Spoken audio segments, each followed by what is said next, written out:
Hola, buenas tardes. Soy el doctor Rodrigo Abad, médico de familia del Centro de Salud de Siero en Sariego, en Asturias. Pertenezco al grupo de trabajo de nuevas tecnologías y de tutores de Semergen, y hoy vamos a tratar junto con el doctor Ricardo Enrique Reolid Martínez de Albacete el tema de Long COVID y nuevas tecnologías. Voy a compartir pantalla.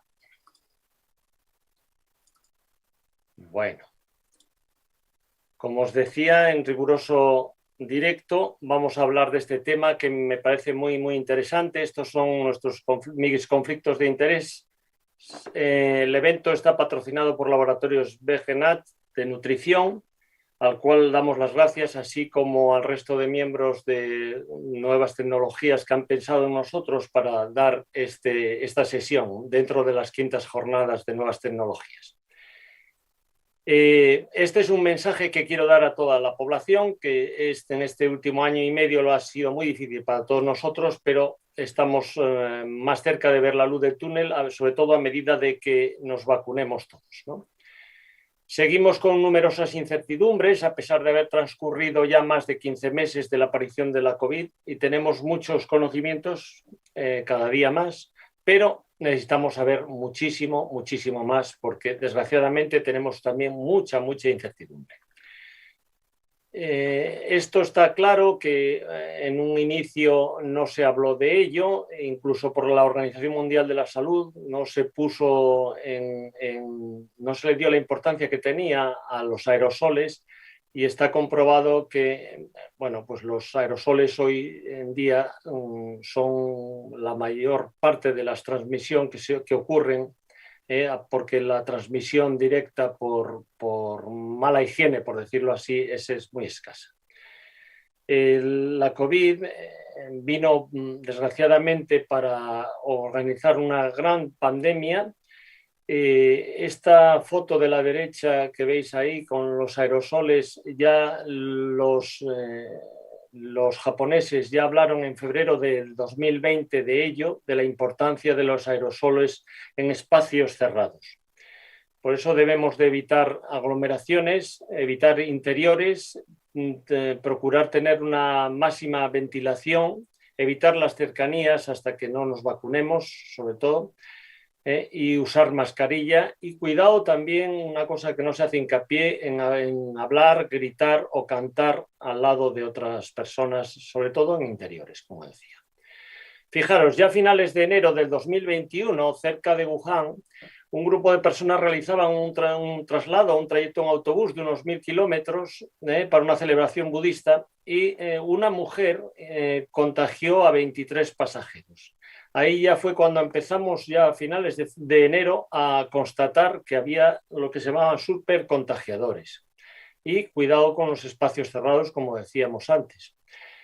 Entonces, ya esto en marzo, abril, yo pedí, de hecho, a finales de marzo pedí ya un medidor de CO2, y porque creo que es fundamental, sobre todo para las consultas, para espacios cerrados, y luego los filtros EPA, que son fundamentales también en espacios cerrados, en consultas, en aulas, etcétera, como luego nos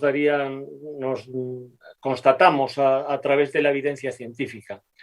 Fijaros, la parte de arriba de los cuadraditos están representados por la infección viral del SARS-CoV-2, y la parte de abajo es el dióxido de carbono. Entonces, el medidor de CO2 nos da una constatación al aire libre. Pues mi medidor marca entre 400 y 450, quiere decir que se respira un aire puro, mientras que cuando estoy en la consulta, cuando la tengo cerrada durante media hora, una hora, pues alcanza 1000 o 1100. Entonces es fundamental el ventilar. Y esto va avanzando, porque fijaros ahora Mitsubishi Electric ha creado una tecnología de un filtrado que inhibe ya hasta el 99, casi 9% del SARS-CoV-2, y está mejorando la tecnología a este nivel. Las recomendaciones en interiores, hace ya meses, bastantes meses, que los CDC norteamericanos hablaban y daban estos diagramas para las recomendaciones para las escuelas, cómo había que ventilar las escuelas, cómo usar los purificadores con filtros EPA, filtros de carbón también activados, los hay que llevan varios filtros diferentes. Los buenos estarían en un precio aproximado de 250 a $300. Y los medidores de CO2 también comprados sobre todo en alta tecnología. Y mirar, ¿qué estuvimos recomendando para el mantenimiento o el seguimiento más bien de los COVID en domicilio? Pues sobre todo el pulsiosímetro doméstico, que es un aparato que todos conocéis, es muy barato. También es cierto que los hay de muy mala calidad, hay que constatar que hay algunos que fallan muchísimo, entonces conviene comprar alguno dentro de los que hay, sobre todo hechos realizados en la Comunidad Económica Europea, ¿no? Ese es mi consejo, al menos. Esto nos ha sacado y ha demostrado que ha salvado muchas vidas en nuestros enfermos, y en aquellos lugares, sobre todo rurales, donde no teníamos esta capacidad de llevar el pulsiosímetro, pues utilizábamos el test de Roth, que era pedirle al paciente que cuente deprisa hasta 30, con lo cual, si el paciente duraba menos de 7 segundos, antes de tener que volver a coger aire, su índice de saturación de oxígeno era menor del 95%. Esta es una prueba que yo utilicé y muchos de vosotros seguro que también a partir de mayo del año pasado, que bueno, que también te saca de muchos apuros. Dentro de la COVID hay lo que llamamos unas escuelas posagudas, un síndrome post-COVID, un long COVID, un COVID persistente, COVID posagudo y COVID crónico. Por eso la definición no está estandarizada y bueno, vais a observar todas estas características que reciben el nombre de en sí, que quiere decir COVID persistente o long COVID. La cronología es desde que se coge la enfermedad, incluso ya sabéis que 3 días antes de empezar los síntomas, el paciente puede estar transmitiendo a su vez la enfermedad, por eso este virus es tan peligroso. Incluso algunos de nuestros pacientes o algunos de los pacientes que han transmitido la enfermedad eran totalmente asintomáticos, hasta la fila de la derecha ahí donde veis las secuelas o el COVID persistente, las patologías que provoca, que luego veremos. Entonces, para definir un poquito esto, hablamos de COVID agudo hasta 4 semanas, un COVID sintomático persistente 4 a 12 semanas y el post-COVID o long COVID más de 12 semanas, es decir, a partir de los 3 meses. Y el síndrome post-COVID en personas hospitalizadas, por ejemplo, en este estudio de corte retrospectivo con más de 47.000 personas, fijaros que nos dio unas cifras tremendas porque el seguimiento a 140 días, casi 1/3 de las personas que fueron dadas de alta después de la COVID-19 aguda fueron reingresadas. Más de 14.000 personas de ellas, de las 47.000. Y 1 de cada 10 personas, es decir, más de 5.000 personas murieron después del alta. Por eso que esta es una patología seria y hay que tener mucho cuidado con ella. Esto apareció en el Reino Unido, salió en todos los periódicos, creo que era a finales de abril, donde decían que más de 1 millón de personas sufría el COVID persistente. Decía que al menos un 25% de los infectados. Y la mayoría de ellos menores de 35 años. Un 30%, perdón, menores de 35 años, la mayoría de ellos entre 35 y 50 años. Más frecuente en mujeres, sobre todo con una edad media, ya os digo, entre 40 a 45 años. Aquí en España, hasta el diario El País también se hizo eco de esta situación, de esta nueva patología que estamos viendo de continuo en nuestras consultas de atención primaria. British Medical Journal sacó un tipo de póster, pues especialmente para atención primaria. Lo mismo hizo el Ministerio de Sanidad, hablando de unos síntomas generales, respiratorios, digestivos, dermatológicos, neurológicos, otorrinos y cardiovasculares, que luego vamos a tratar sobre ellos. Este es un caso real de mi consulta que fue de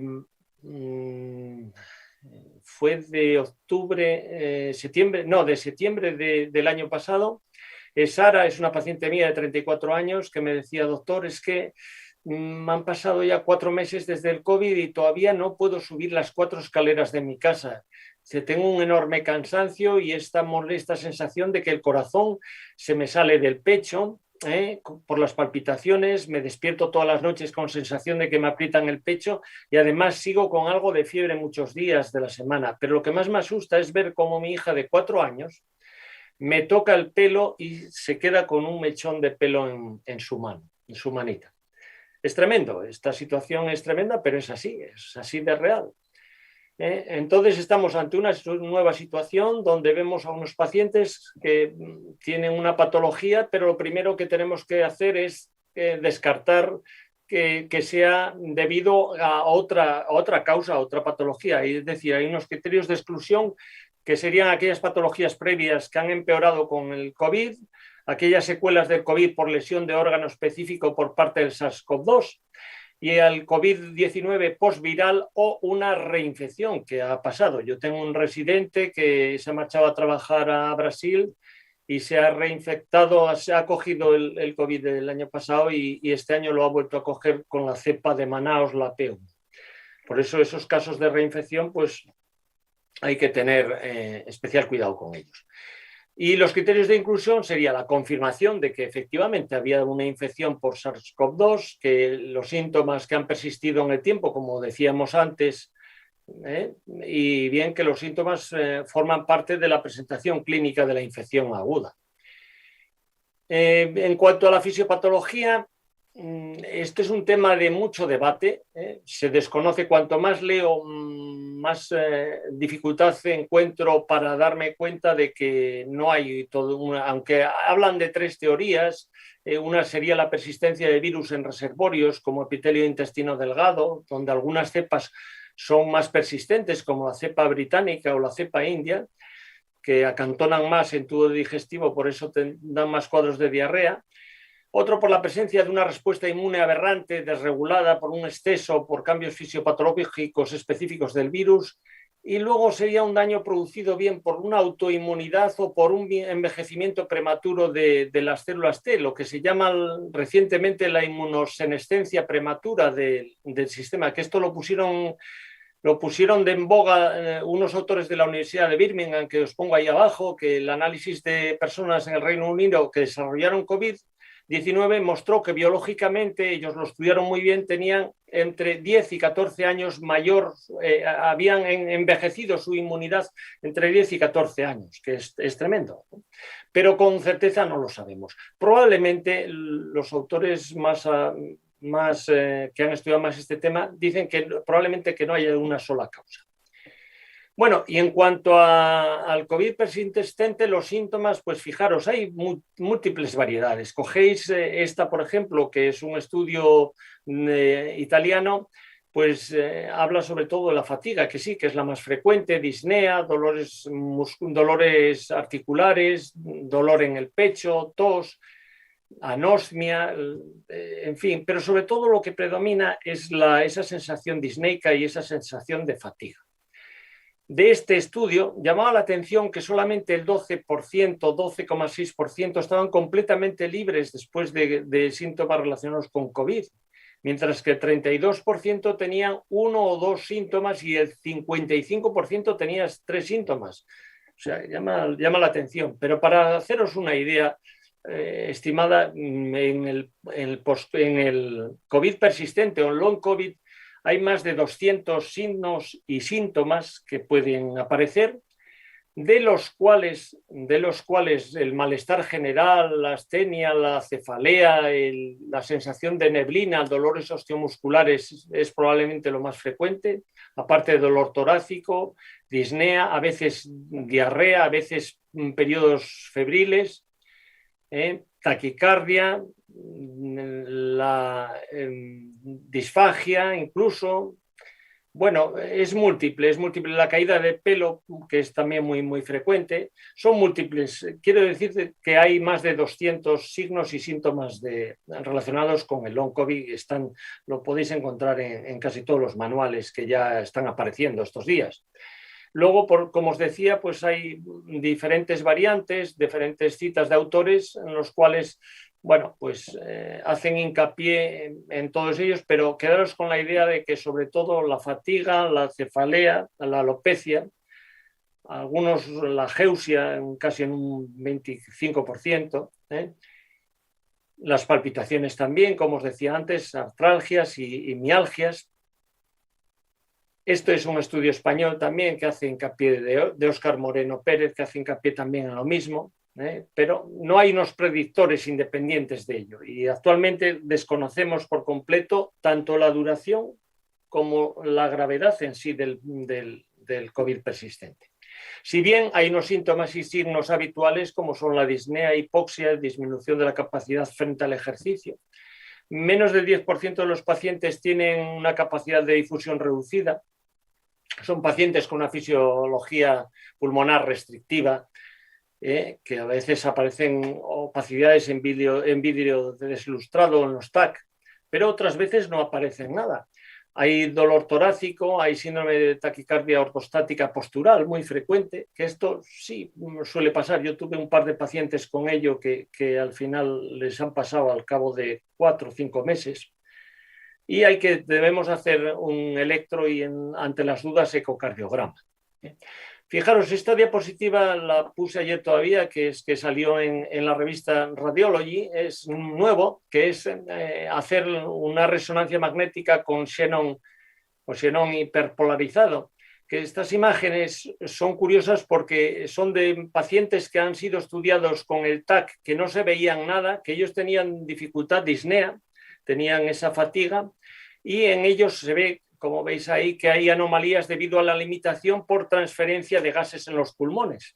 O sea que cada día, como os decía, se están descubriendo cosas nuevas y necesitamos investigar, necesitamos estudiar.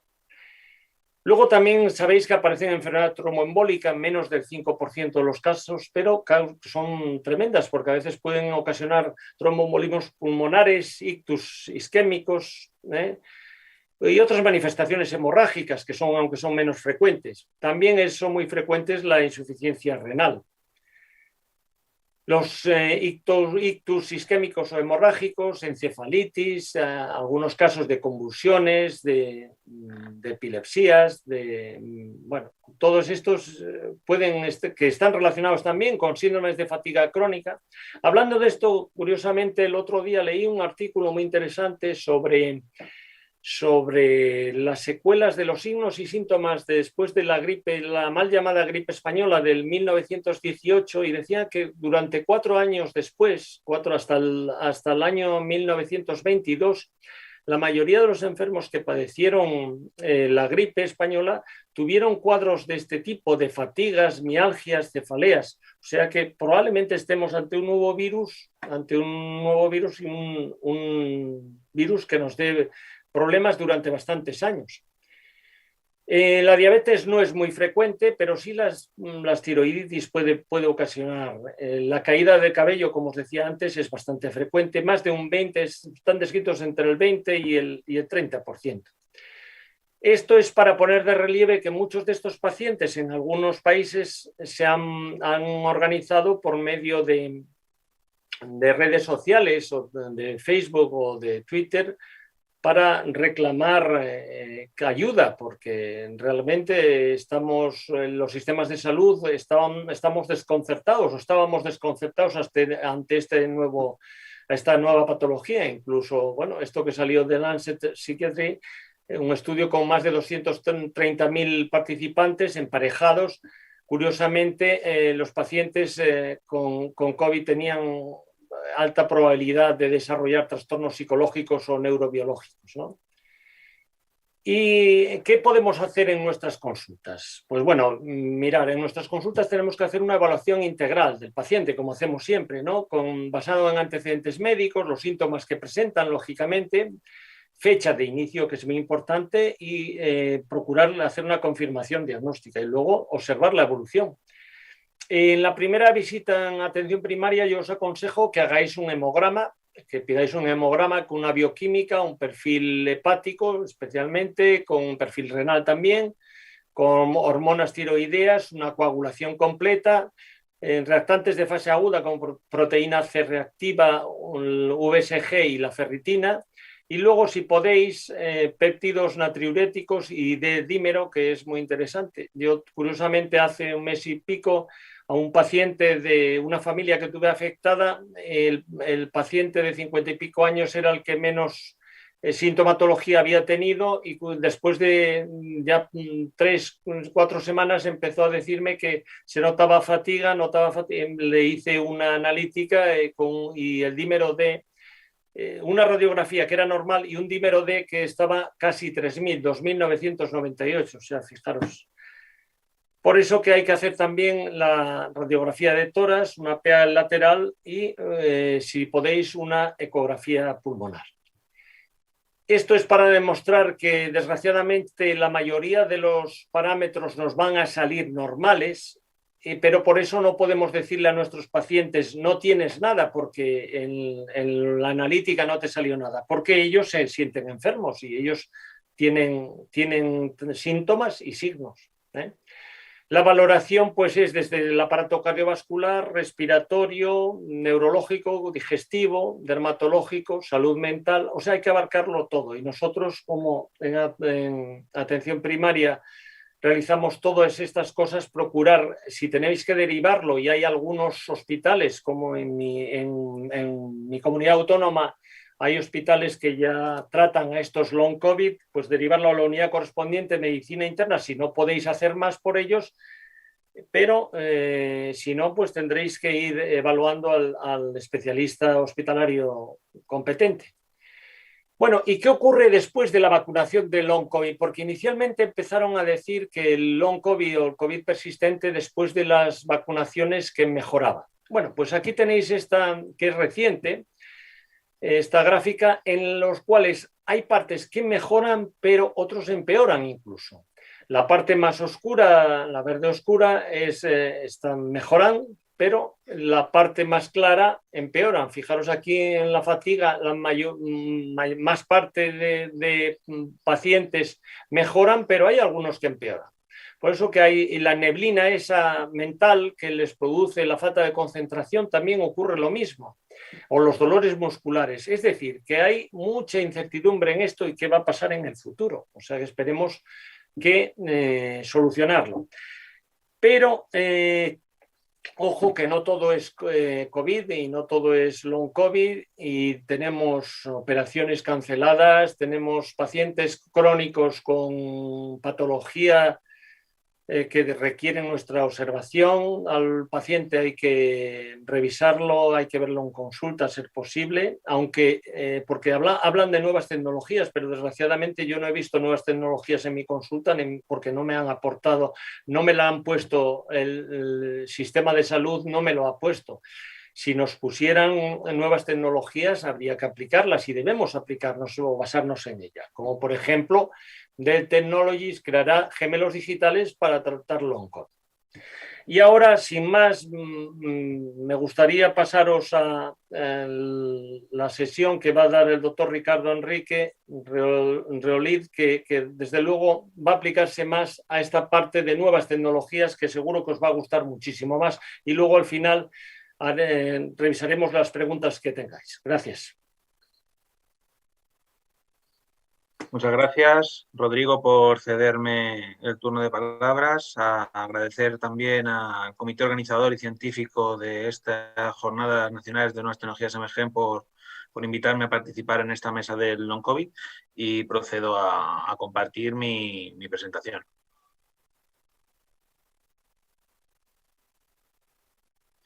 Bueno, mi nombre es Ricardo Enrique Reolid Martínez, soy médico de familia, trabajo en el servicio de urgencias del Complejo Hospitalario Universitario de Albacete, y me gustaría a partir de ahora pues aportar una visión acerca del long COVID y de la pandemia del COVID aplicada en el ámbito de las nuevas tecnologías. La pandemia COVID, con su llegada en marzo del 2020, pues ha revolucionado la sociedad y la manera de vivir la vida que tenemos. El lavado de manos, el distanciamiento social, el uso de mascarilla de una manera continua y realizar acciones y comportamientos que nunca jamás hubiéramos imaginado, pues, son parte ya de nuestra vida diaria. Muchas de estas cosas han llegado para quedarse y una de ellas es la completa actualización a la que nos vemos obligados a estar los profesionales sanitarios. Rodrigo, sin ir más lejos, es ahora mismo una de las personas que más actualizados están en este término del long COVID, y es que tenemos múltiples dudas y múltiples preguntas a las que no tenemos respuestas, en las que solo el tiempo nos va a dar la solución a cómo va a ser la pandemia post-COVID. Y dentro de estas dudas y respuestas, los que más tienen son los pacientes con el COVID persistente. Estos síntomas, pese a haber ya curado, pese a decirles que tienen una PCR negativa, pese a decirles que tienen esos valores analíticos normales, pues bueno, son pacientes que acuden día a día a las consultas de atención primaria de los servicios de urgencias, manifestando pues un dolor de pecho continuo, una fatiga crónica, es decir, síntomas, y donde nos piden una solución, un tratamiento, que muchas veces pues, no sabemos cómo actuar, porque cuando las pruebas complementarias son normales y ellos siguen manifestando estos síntomas, pues el camino a decidir por parte de los profesionales sanitarios muchas veces se encuentra en una encrucijada, en una decisión de ir hacia un lado, ir hacia el otro. Y lo que está claro es que una de las cosas, aparte de esa actualización continua a las que nos tenemos que ver los profesionales sanitarios, es plantearnos si la tecnología puede ser la vacuna para esta era post-COVID en la que vivimos actualmente. Una de las cosas que ha llegado claramente para quedarse es el teletrabajo. El teletrabajo en todas las esferas, a raíz del confinamiento general que nos vimos obligados toda la sociedad a nivel mundial, pues trajo consigo que todas las empresas empezaran a darle mucho más peso al teletrabajo. Algunas ni se pensaba que se podía teletrabajar de esta manera y ya todos casi teletrabajan. En el ámbito escolar, un ejemplo similar, si no llega a ser por el teletrabajo no se hubiera podido acabar el curso escolar. De aquí mi agradecimiento también a todos los profesionales de esta esfera escolar que pusieron su empeño en que el curso escolar acabara. Y el ámbito sanitario no se ha quedado atrás. Nos hemos visto todos los profesionales sanitarios de momento a tener que hacer una teleconsulta, que algo al que no estábamos acostumbrados y que no habíamos hecho prácticamente nunca, sobre todo a nivel en España, donde no se había apostado por este término, salvo en algunos servicios, en algunos casos muy particulares. Y al implementarla, pues nos hemos dado cuenta a veces de errores porque, pues, como bien ha dicho Rodrigo, en algunos sitios no teníamos los medios necesarios, no estaba integrada completamente, e incluso que algunos profesionales sanitarios le dijeron que empezaran a hacer teletrabajo y telemedicina, pero no tenían esas competencias digitales para poder hacerlas. Y una cosa que también tenemos que tener clara es que una cosa es la teleconsulta y otra cosa es la telemedicina. Se está hablando mucho de telemedicina, hemos estado hablando también durante estas jornadas nacionales de nuevas tecnologías emergentes sobre la teleconsulta, la teleasistencia, y no son similares, hay muchas diferencias y no es lo mismo una teleconsulta donde sobre todo se puede apostar por un seguimiento del paciente a una teleconsulta en la que queremos ampliar y queremos tener muchas más variables como puede ser la biomonitorización y más términos de los que hablaremos a continuación. Lo que sí que creo también que está claro es que la consulta presencial no va a desaparecer nunca. Es decir, una consulta presencial en la que podamos explorar, sentir al paciente, percibir cosas que con la telemedicina no se puede hacer, eso no va a pasar nunca. Y la teleconsulta puede ser de gran utilidad para determinados procedimientos y para determinadas situaciones, pero la consulta presencial nunca va a ser sustituida. ¿Qué me gustaría también destacar? Pues bueno, las nuevas tecnologías, no solo el teletrabajo, no solo la teleconsulta, son un gran pilar en esta era post-COVID y hay muchas, de las que voy a hablar a continuación, que pueden ser de gran utilidad. La primera, pues bueno, la inversión en cloud, en la nube, la posibilidad de tener todo en red para poder tenerlo accesible en cualquier instante, en cualquier lugar. Las inversiones en cloud no se detienen en el ámbito laboral de todas las esferas de la sociedad, y el campo sanitario pues no se ha visto aislado de esta posibilidad, ya que percibe un gran potencial en ello.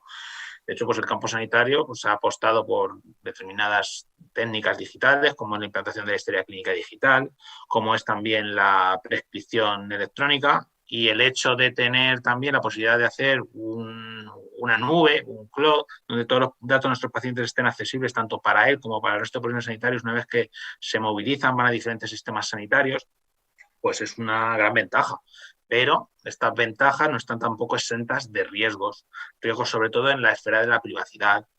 Hemos tenido antes una charla muy interesante en la charla Café, donde hemos estado hablando un poco de privacidad y tema legal. Y es que una cosa que tenemos que tener clara también cuando hablamos de telemedicina, de cuando hablamos de cloud, de que los datos de nuestros pacientes estén en nubes, es que tenemos que plantearnos si los datos de nuestros pacientes están seguros. Y es algo que da para un debate muy, muy extenso. Sin ir más lejos, bueno, esta reciente noticia del ciberataque que sufrió el sistema de salud en Irlanda, un ataque de ransomware, con un secuestro de datos que aumentó retrasos a nivel de los servicios ambulatorios y que puso en colapso el país irlandés. Y no solo eso, sino que Irlanda, que no aceptó el chantaje que fue sometido por estos hackers, pues tiene ahora un miedo de que determinados datos de los sistemas de salud se difundan, datos de personalidades, datos que atienen a la privacidad de las personas, y lo perciben como un riesgo real y que se filtren datos tanto de hospitales irlandeses como de la propia administración sanitaria. Es decir, esto es un riesgo a la hora de invertir en cloud y es algo que también tenemos que tener muy, muy en cuenta. También tenemos que tener en cuenta determinados conceptos, sobre todo a la hora de la legalidad y cómo estamos amparados los profesionales sanitarios a la hora de utilizar datos de nuestros pacientes, no solo ya en la nube, sino en nuestros dispositivos móviles. En diferentes esferas, esto por ejemplo es un ejemplo de SESCAN, el Servicio de Salud de Castilla-La Mancha, en el que yo trabajo, pues se ha desarrollado Clinicam, una app móvil para gestionar imágenes clínicas de nuestros pacientes y colaborar al unísono entre atención primaria y en los servicios de dermatología. Bueno, pues aquí también hay una serie de preguntas y cuestiones a la hora de manejar estas imágenes, es decir, podemos manejarlas a través de nuestro dispositivo móvil, esas imágenes que se quedan en nuestro móvil, si tenemos vinculado con una nube propia, eso es legal, pueden estar esos datos. Si perdemos nuestro móvil y se publican esos datos, o cuando utilizamos un correo que no es el licenciado del corporativo, ¿qué pasa con esas imágenes? Bueno, yo creo que hay un debate y sobre todo hay un marco legal que está vacío, porque cuando se hablaban de estos determinados temas no se pensaba en esta posibilidad, y yo creo que da también para una charla más amplia sobre la privacidad y los riesgos de que los datos de nuestros pacientes no solo estén en nuestros móviles, sino en nubes, donde la seguridad no sea del todo al 100%. Pero como digo, teleconsulta no es lo mismo que telemedicina y hay nuevas tecnologías, aparte de la nube, como podría ser la inteligencia artificial, que nos dan un gran potencial en esta era post-COVID. La inteligencia artificial, pues, por poner algún ejemplo, pues ya se está trabajando en muchos software inteligentes para la posible detección del virus. Por poner algún ejemplo, pues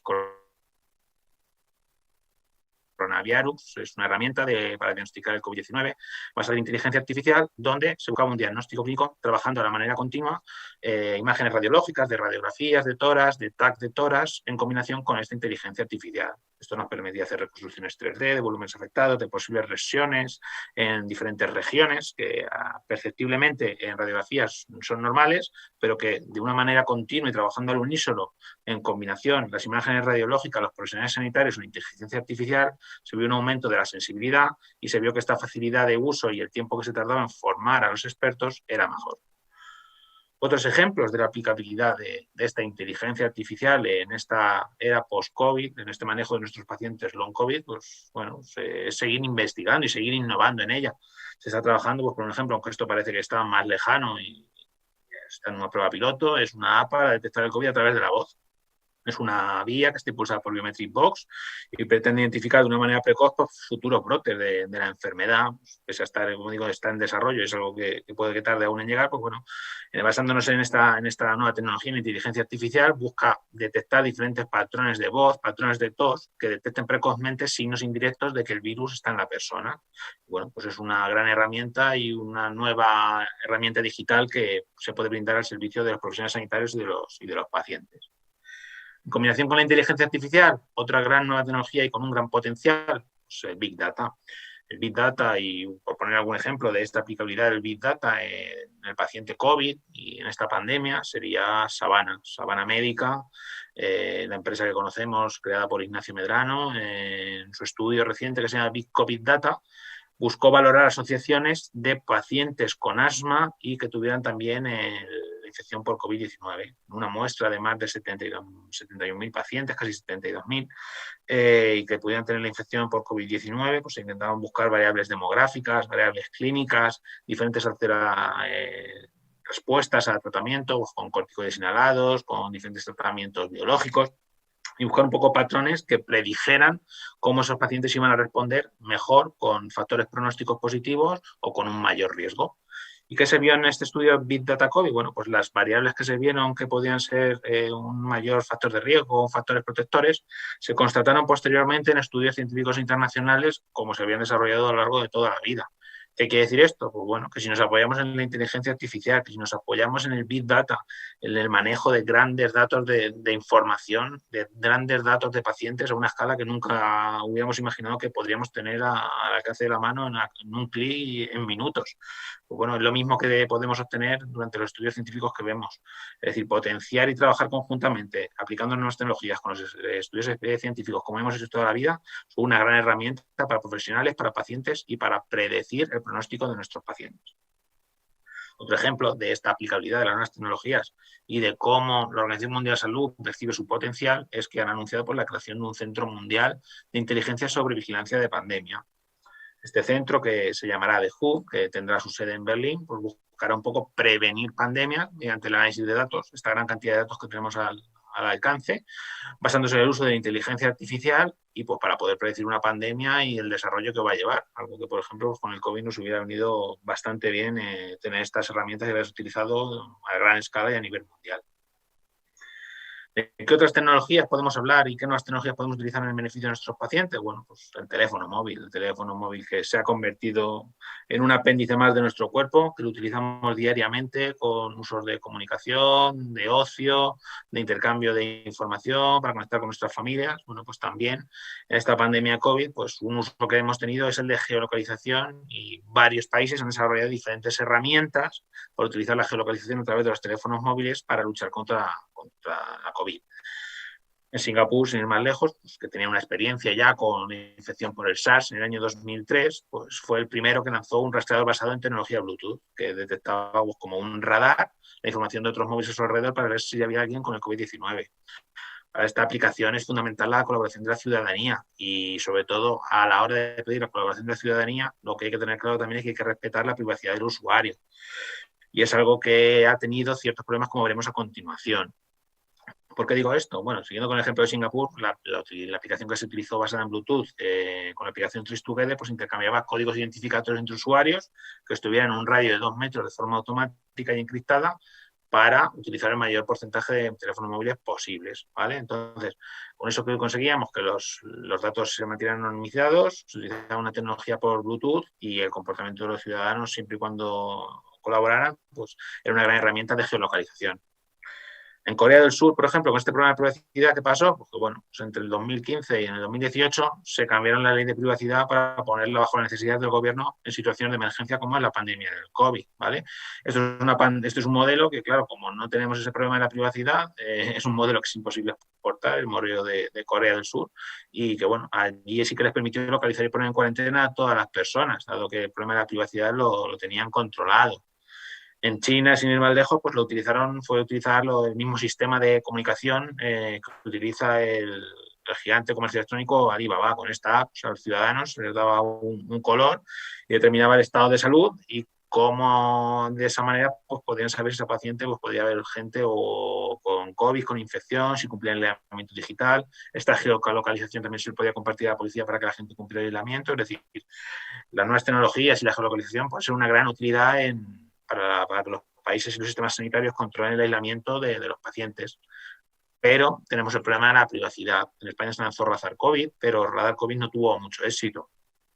A la hora de lanzar esta aplicación, a la hora de mandar el mensaje a la ciudadanía, pues no se llegó a convencer sobre si la privacidad se respetaba, pese a que se explicaba claramente cuando te descargabas la app, que no se recogían datos personales, que no se recogían datos de geolocalización, claro, pues aquí realmente no hubo un gran éxito de esta aplicación y pese a eso también se utilizó a los profesionales sanitarios, a divulgadores científicos y también a personalidades, a influencers, para que colaboraran con la ciudadanía para que se bajara la aplicación, pero aquí no tuvo éxito y yo creo que a la hora de tratar estos temas en posibles pandemias seguras hay que aclarar cuestiones de privacidad y explicarles que claramente suponen un gran beneficio el empleo de estas nuevas tecnologías y el empleo de la geolocalización para los pacientes. En esta línea de las aplicaciones, también me gustaría destacar cómo la Unión Europea ha lanzado una guía de trabajo para desarrollar aplicaciones móviles que luchen contra el COVID-19. Es una guía que se puede descargar directamente desde la página web de la Unión Europea. Y en esta línea y en estas aplicaciones, pues bueno, esto es una aplicación que salió de España, se llama Simulair. Simulair es una aplicación que está diseñada por el Colegio de Técnicos Industriales de Madrid y lo que buscaba era predecir de alguna manera cómo había un riesgo de contagio cuando nos juntábamos determinadas personas, con o sin mascarillas, con o sin las medidas de ventilación de las que habló Rodrigo en la charla anterior. Y bueno, son un ejemplo más de cómo las aplicaciones móviles pueden servir de ayuda para concienciar a la ciudadanía y prevenir esta pandemia. Ya hemos visto en algún ejemplo que ha puesto Rodrigo cómo el tema de los aerosoles condiciona. Pues bueno, estas nuevas tecnologías nos han ayudado también a predecir modelos de cómo el virus se expande, de cómo protegernos, de cómo prevenir esta infección. Y siguiendo con los teléfonos móviles, pues los códigos QR que ahora están ya integrados prácticamente en todos los restaurantes de España, porque hemos eliminado las cartas.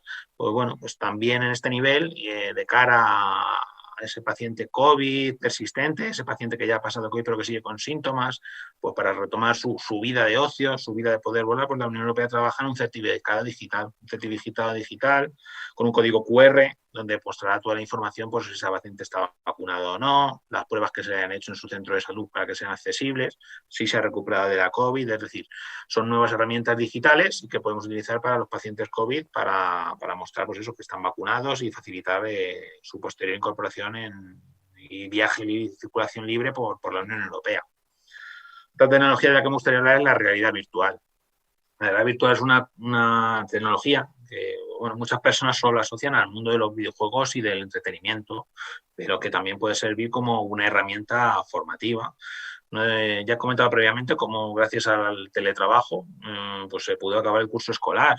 Y lo que se está viendo también con estos pacientes con COVID persistente, sobre todo también niños que están teniendo barreras en el aprendizaje, bien por miedo, bien por contagiarse, por ansiedad, por haber pasado el COVID, por otro posible niño que haya tenido un contacto estrecho o que cierren el aula. Bueno, pues gracias a la realidad virtual se pueden crear esferas para luchar contra estos problemas de la esfera mental, de las que hablaremos ahora después, o para también pues, que esos pacientes sigan aprendiendo de una manera más didáctica y fomentar el desarrollo y luchar contra esta barrera en el aprendizaje que estamos encontrando durante la pandemia. Pero también es una formación para los profesionales sanitarios, para los futuros profesionales. Por ejemplo, esta aplicación, INCEL VR, nos permite viajar a través de una célula y ver todas sus partes, el ADN, el ARN. Esto, sobre todo para los futuros profesionales sanitarios, es una gran herramienta didáctica. O esta aplicación, Anatomy U, es una aplicación que nos permite viajar por los diferentes sistemas del cuerpo humano y aprender una anatomía pues, de una manera que antes nunca hubiéramos imaginado. Poder meternos por dentro de la cavidad oral, aprender sus partes, lo mismo por la tráquea, por el intestino. Bueno, es una herramienta didáctica que nunca hubiéramos pensado cuando estudiábamos anatomía hace años. Pero también para los profesionales sanitarios esta pandemia, a la hora de formarnos, no solo ya a través de webinars, ha supuesto nuevas tecnologías una gran herramienta de apoyo, sino que también la Unión Europea ha apostado por la formación utilizando la realidad virtual y debido a que creció una presión sin precedentes en las UCIs, donde muchos profesionales no estaban formados para trabajar en unidades de cuidados intensivos, pues se informó con este programa, el programa desarrollado por la Unión Europea, que se llamaba C19 Space, buscaba formar que el paciente se invirtiera y los profesionales sanitarios como en una UCI y adquirir unas competencias para, llegado el caso, si tuvieran que echar una mano a estas unidades. Un ejemplo de cómo se instauró también este programa en el servicio de Castilla-La Mancha en el que yo trabajo.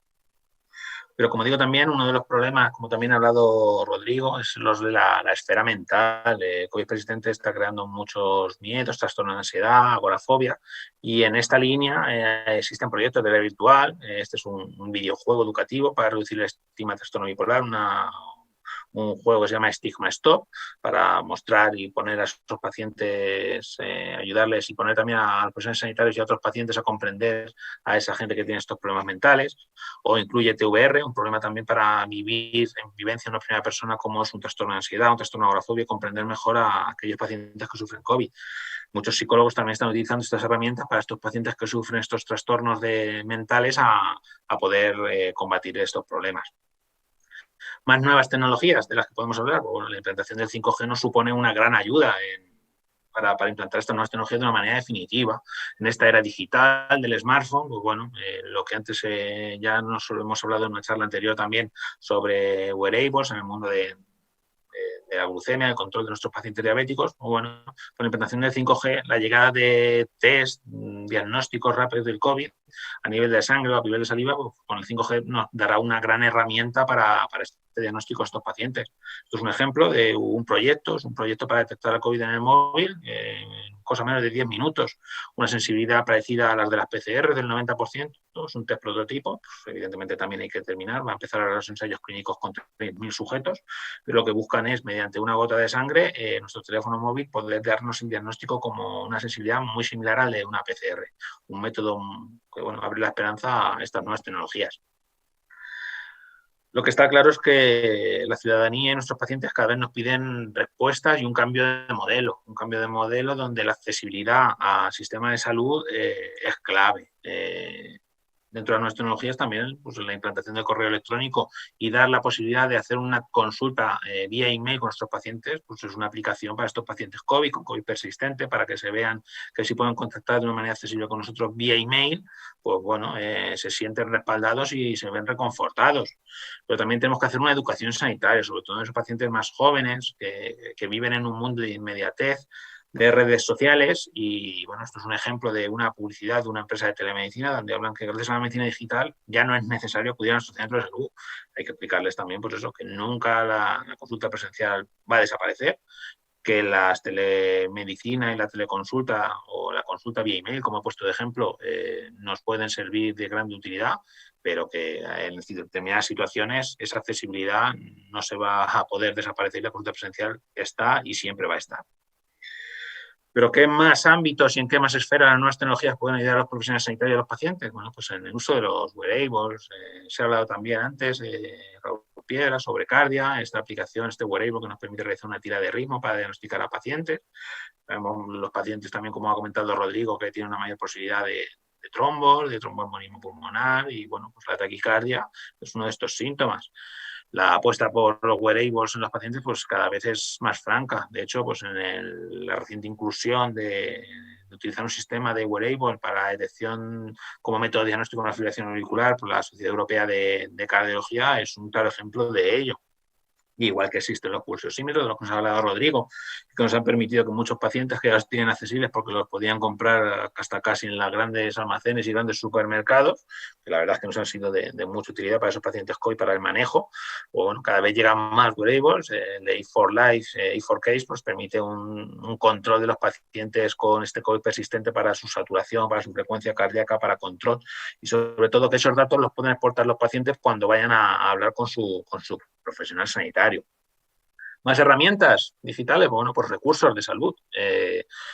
Hemos visto que las secuelas respiratorias que deja la COVID-19 para recuperar el ejercicio es un pilar clave y pues, los profesionales sanitarios tenemos que trabajar formando a los pacientes, prescribiéndoles recursos de salud. Este es un ejemplo de mi servicio de salud de Castilla-La Mancha, donde los servicios de fisioterapia y rehabilitación realizaron vídeos de recomendaciones para pacientes que habían estado ingresados por COVID-19, que habían perdido esa masa muscular, esa capacidad funcional para que poco a poco fueran recuperándose. Y cada vez hay más ejemplos. Este es del Hospital Universitario Infanta Sofía de Madrid. Y bueno, pues esto es una apuesta. Lo que tenemos claro es que los profesionales sanitarios cada vez debemos de estar más en redes sociales, debemos de aprender a prescribir links fiables de salud porque los pacientes realizan búsquedas de salud.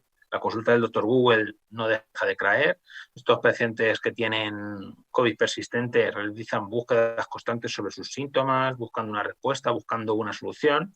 Y en esas búsquedas, pues también lo que se van a encontrar, pues en ocasiones serán bulos y fake news.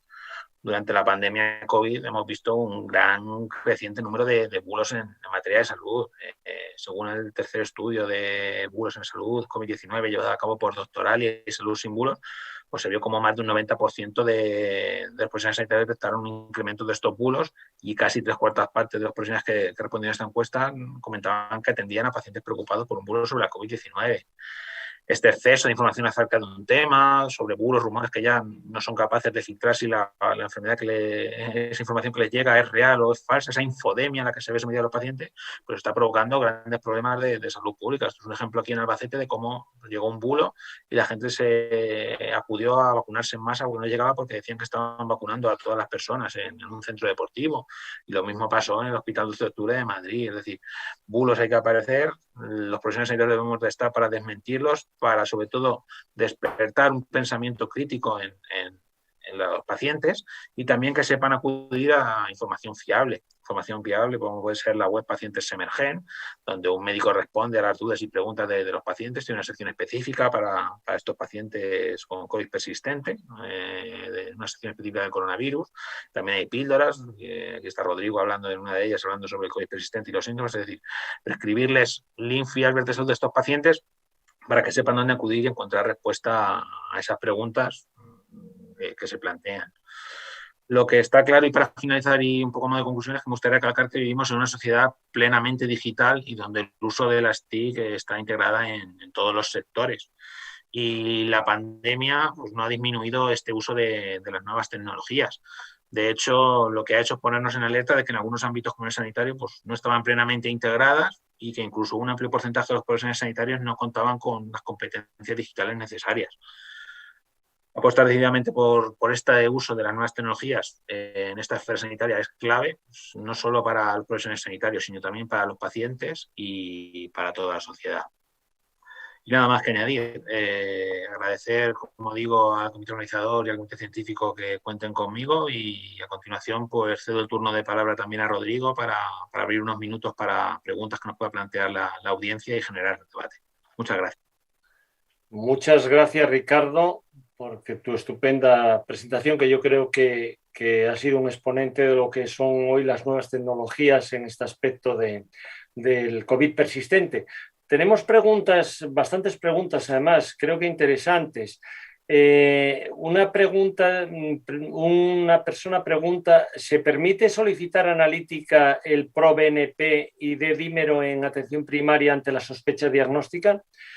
Bueno, ya lo decía yo en la presentación, que depende de las gerencias, pero porque en algunos sitios no lo admiten, pero en la mía en concreto sí se admite y yo creo que somos especialistas, tan especialistas como los especialistas hospitalarios y tenemos que reivindicarnos y tenemos que diagnosticar a nuestros pacientes y estamos abaratando mucho el Sistema Nacional de Salud si lo hacemos desde atención primaria, cuando es preciso, claro, pedir pruebas por pedir pruebas no es lógico, pero cuando hay una sospecha debe de pedirse PRO-BNP y el de dímero. Ya os comentaba el caso ese de mi paciente de 50 y pico años que sorprendentemente pues tenía un tromboembolismo pulmonar, ¿eh?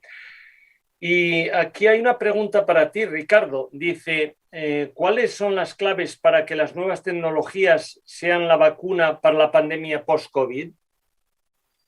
Bueno, yo creo que sobre todo la clave es, en primer lugar, la inversión y el trabajo conjunto.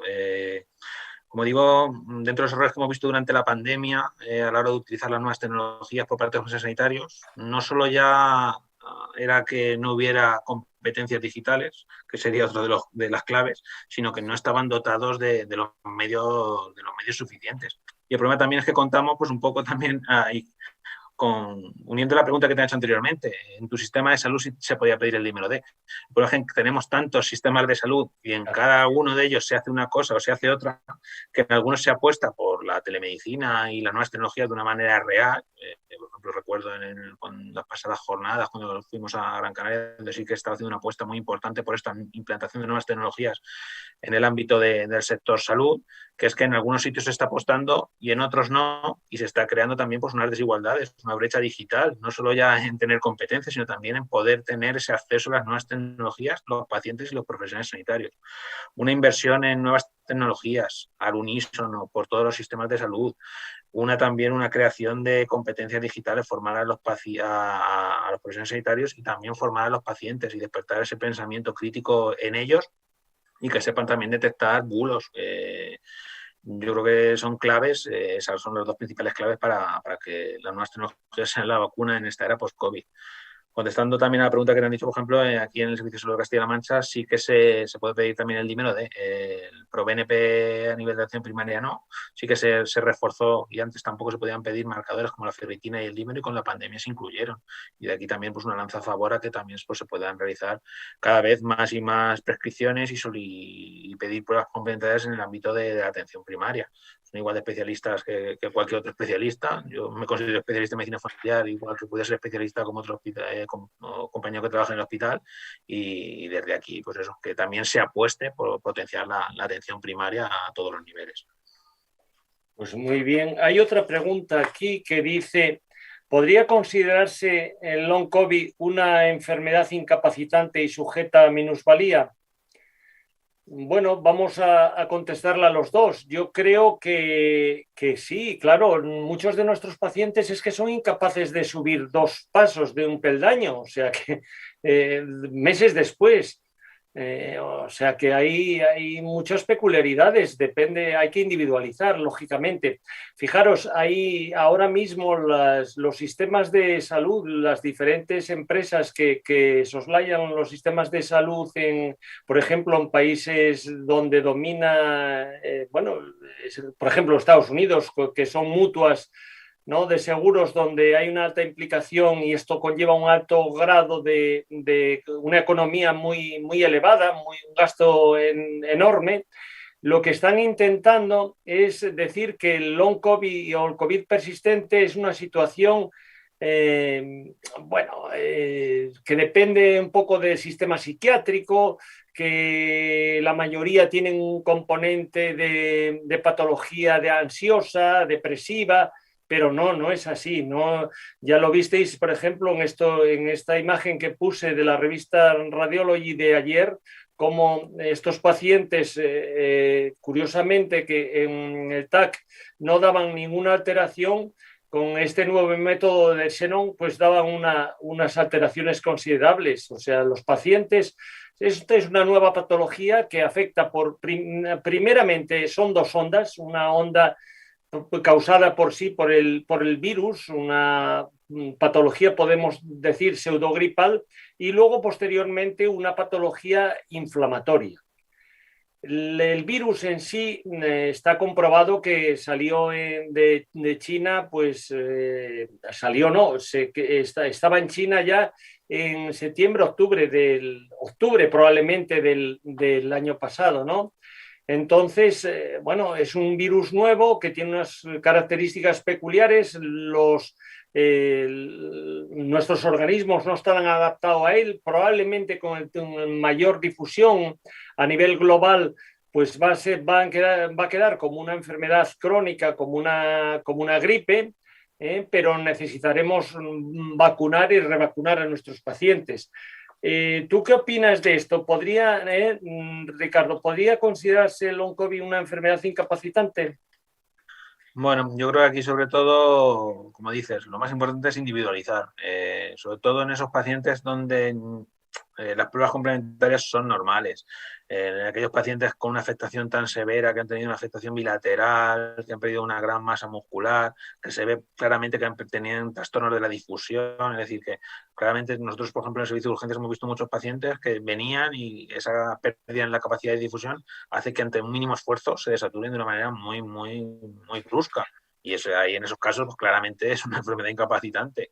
El problema está a la hora de justificar, por ejemplo, esos dolores donde las pruebas complementarias son normales. Pues claro, a lo mejor es que tenemos que buscar pruebas complementarias como estas que estás comentando, que nos puedan decir pues, que esa afectación sigue estando ahí. Por ejemplo, también pues, implicaciones también secundarias que se están viendo, pues esa pericarditis, pues a lo mejor es que, claro, ese síntoma que te están contando es una pericarditis. Y si no tenemos un ecocardio que nos muestre ese derrame pericárdico, aunque sea mínimo, pues es que no lo estábamos diagnosticando correctamente. También pues, un ejemplo también pues, de una aplicación de posible nueva tecnología, estos dispositivos de ecógrafo que podemos utilizar en las consultas de atención primaria, pues también es una gran herramienta para estos pacientes con long COVID. Sobre todo la clave yo creo va a estar en eso, en individualizar, y el tiempo va a ser también clave para ir dándonos las respuestas que, como he dicho al principio de la charla, estamos buscando tanto profesionales como pacientes. Y efectivamente, y el conocimiento, efectivamente. Y tenemos una última y rápida pregunta. Dice, ¿qué recomendaciones hacen a nuestros long COVID o COVID persistente que tienen todas las pruebas complementarias normales?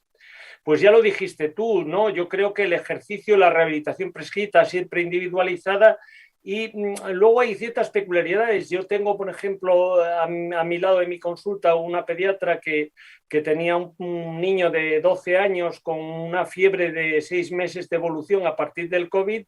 Y curiosamente yo le comenté que algunos autores que había leído que estaban utilizando antagonistas del receptor de leucotrienos, el famoso Montelukast, y se lo dio, y no sé si sería casualidad o tal. Desde entonces pues le cesó la fiebre. O sea, necesitamos mucho más conocimiento. Bueno, Ricardo, yo creo que tenemos que agradecer efectivamente, como muy bien decías, al comité organizador y al comité científico por habernos invitado, y espero que a todos a todos y todas les haya gustado la sesión, y estaremos abiertos a cualquier duda que haya en nuestras redes sociales. Gracias. Muchas gracias, Rodrigo, y un placer. Lo Hasta la mismo próxima. digo. Gracias.